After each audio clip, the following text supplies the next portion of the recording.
Hi there.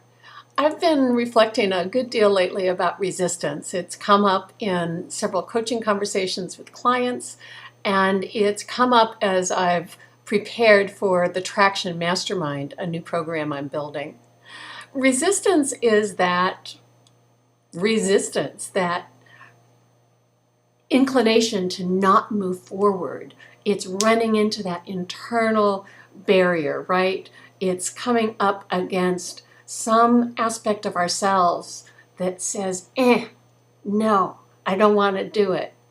In fact, resistance often has that, I don't want to feel about it, right?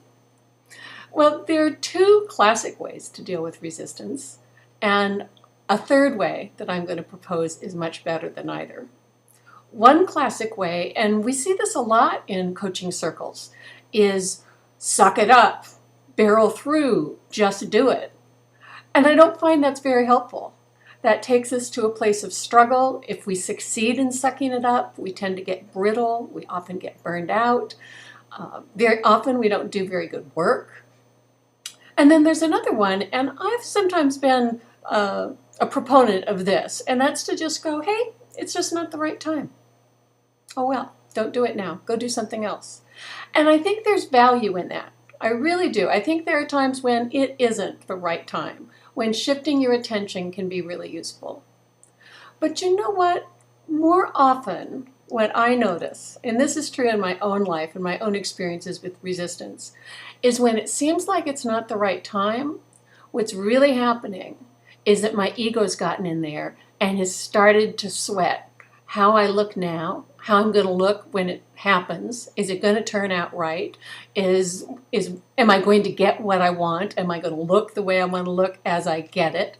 And I start to second guess myself, and I get afraid of all the impossible to predict ramifications. And you know, when that happens, resistance isn't about the timing. It's just about all this noise in my head about me. And in that case, the third choice that we have is to stay in the game, to stay engaged with the process, not with the mental conversation. The mental conversation is going to go on. You know, I don't know a way to make it stop. But I do know that when I turn my attention from that mental noise to the task at hand, the noise eventually gets quiet. If I don't struggle with it, I don't argue with it, I don't fight it, and I don't cave either. I stay in the game. I show up at the writing table. I show up at the drawing table. I show up to cook dinner.